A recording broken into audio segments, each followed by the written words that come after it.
What makes a crime truly terrifying? Is it the brutality, the mystery, or is it the fact that evil can hide in plain sight for decades? Today's case has all three, and I promise you, this one's different. I'm Shan, your host here at Vanished Files, where we dive deep into the cases that refuse to be forgotten. Every week, I bring you real crime stories with real investigation, real emotions, and real justice, or the lack of it.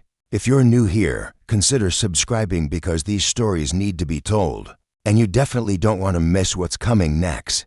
October 13th, 1974. It's barely dawn at Stanford University when a campus security guard makes his routine morning rounds. He's been doing this job for a while now, checking the same buildings, the same pathways, night after night.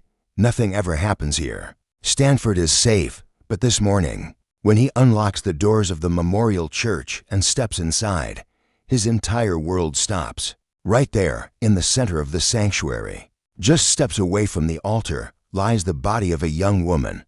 But this isn't just a body. This is a scene.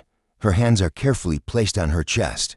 Her jeans are arranged in a disturbing geometric pattern, almost like a diamond or maybe a pentagram. Candles are positioned around her in ways that make your skin crawl. An ice pick is still lodged in her body. Everything about this screams ritual, staged, intentional. This wasn't some random act of violence. Someone took their time here.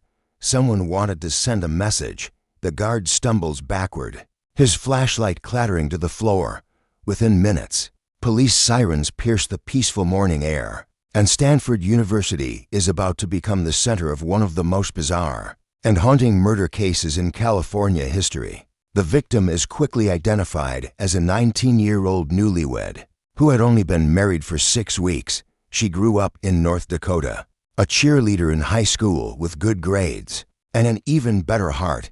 Everyone who knew her described her the same way: kind, trusting, devoted to her family. She met her husband in high school, and they fell hard and fast for each other. He was a pre-med student at Stanford, brilliant and ambitious, and when he got accepted, she didn't hesitate. She packed up her life and moved to California to start their new chapter together. She worked as a receptionist at a local law firm. Nothing glamorous, just something to keep busy while her husband studied. She spent her free time walking the beautiful Stanford campus and attending services at the Memorial Church. That church became her sanctuary, a place where she felt peace in this new, unfamiliar city. And on the night of October 12th, she and her husband had an argument. Nothing major. Just one of those silly married couple fights about something as trivial as tire pressure. But it was enough to upset her. Around 11:30 p.m., she told her husband she needed to clear her head, that she wanted to go pray alone at the church. He understood. He went home and waited for her to return. But 1 hour passed, then 2, then 3. By the time panic truly set in and he called the police, it was already too late. When officers first checked the church around 3 a.m., they found the doors locked and saw no signs of forced entry, so they left. They didn't go inside. If they had, they would have found her. Instead, it would be another 2.5 hours before the security guard would open those doors and discover the nightmare waiting inside. Now here's what makes this case absolutely chilling. The police quickly realized that about 7 people had been inside that church. The night of the murder, 6 of them were identified and questioned, but the 7th person, they vanished like smoke. A witness reported seeing a young man with sandy blonde hair near the church around midnight, but nobody could track him down. So ask yourself this: who was that 7th person? Was it the killer, or just an innocent bystander who got scared and disappeared? Drop your theory in the comments below, because this mystery is about to get even darker. Investigators immediately start building their case, but nothing makes sense. The husband is obviously the first suspect because of that argument, but he passes a polygraph test, and his DNA doesn't match any evidence from the scene. Then the community starts whispering about satanic cults. Remember, this is the 1970s, right before the satanic panic of the 80s and 90s really explodes. People see that staged body, those candles, that pentagram-like pattern, and they immediately think ritualistic killing. Fear spreads through Stanford like wildfire. Parents pull their kids from campus. Students stop walking alone at night. Even the infamous son of Sam killer, David Berkowitz, gets dragged into this mess because he mentions the case in one of his letters from prison. But when investigators question him, he has nothing real to offer. It's just another dead end. And speaking of dead ends, the DNA evidence they collect is incredibly frustrating. They have fingerprints on the candles. They have male DNA on a kneeling pillow found near the body. But here's the problem.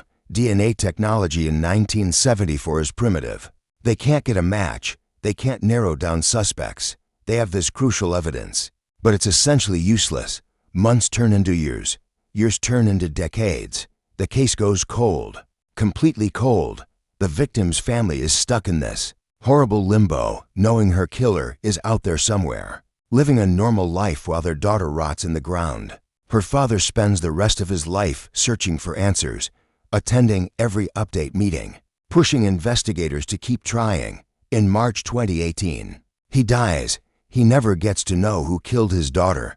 But here's where this story takes an absolutely shocking turn. 3 months after her father's death, in June 2018, investigators get a notification that changes everything. A DNA match.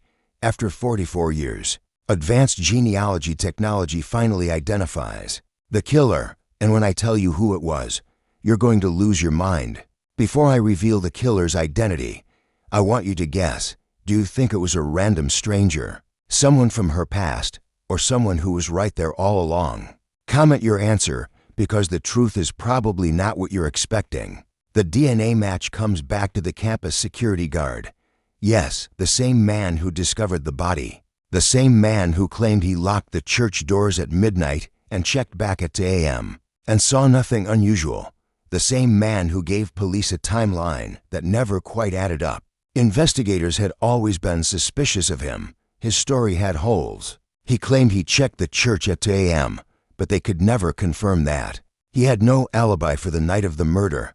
Nobody could vouch for his whereabouts. And here's the kicker: he had voluntarily given his DNA sample back in 1974. But the technology then couldn't definitively link him to the crime. The tests were too vague, too unreliable, so he walked free. For 44 years, he lived his life knowing exactly what he did. He probably thought he'd gotten away with it, that the secret would die with him. But science caught up. When investigators run his old DNA sample through modern testing in 2018, it's a perfect match to the DNA found on that kneeling pillow.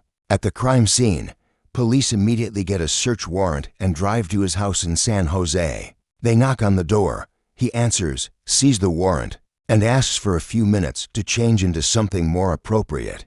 The officers agree and wait outside. 2 minutes pass, then 3, then 5. Something feels wrong. They bust the door open and flood into the house, clearing room after room.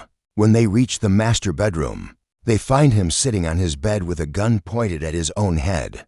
They shout at him to put it down, but before anyone can move, he pulls the trigger. The gunshot echoes through the house, and just like that, he takes all the answers with him. Why did he kill her? Was it a crime of opportunity? Or had he been watching her? Was there a sexual motive? Was it some twisted religious delusion? Did he have other victims? We'll never know. The case is technically solved, but the why remains buried forever. The victim's mother released a statement after his death saying she felt relief, that they finally knew who did it, but also devastating emptiness because they'd never understand why. Justice came 44 years too late. Her father died without ever knowing the truth, and the killer escaped real accountability by taking his own life. But here's what we do know. For decades, a murderer walked free, hiding behind a uniform and a false story. He was there at the crime scene from the beginning, playing the role of helpful witness while knowing exactly what he'd done inside that church. This case reminds us that evil doesn't always look like a monster. Sometimes it looks like the person who's supposed to protect you. Sometimes it wears a badge and pretends to help solve the very crime it committed. If this story gave you chills, hit that like button and subscribe, because we dive deep into cases like this every week. And seriously, drop your thoughts in the comments. Do you think he acted alone? Could there have been accomplices? What do you think his real motive was? Let's discuss.